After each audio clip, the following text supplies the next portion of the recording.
I'm really excited to share this video with all of you. Hello, আমি প্রমা।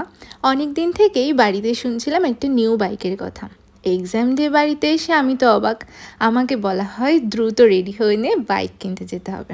So আমিও ready হয়ে নিলাম।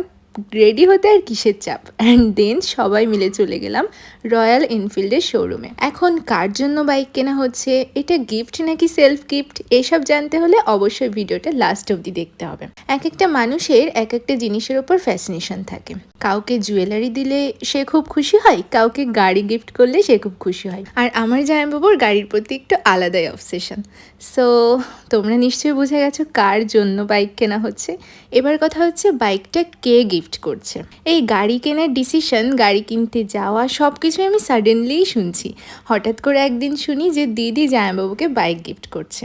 Wow, sound excited right? হ্যাঁ, আর হঠাৎ করেই আজ শুনি বাইক কিনতে যেতে হবে। তো শুভ কাজে দেরি কেন?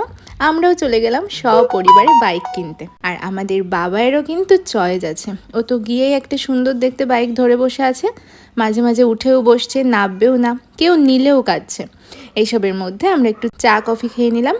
আর ওদিকে দিদি জামাইবাবু দেখছে বাইকে কী কী এক্সারসাইজ অ্যাড করবে, পেমেন্ট, সাইন, ফাইনাল লুকটা কেমন আসবে এসব। আর মাঝে মাঝে আমিও নিজের নিউ আউটফিটটা একটু চেক করে নিচ্ছি। অ্যান্ড ফাইনালি অপেক্ষার অবসান। কী ভাবছো? আমাদের বাবাইয়ের কিন্তু আসলেই চয়েস আছে।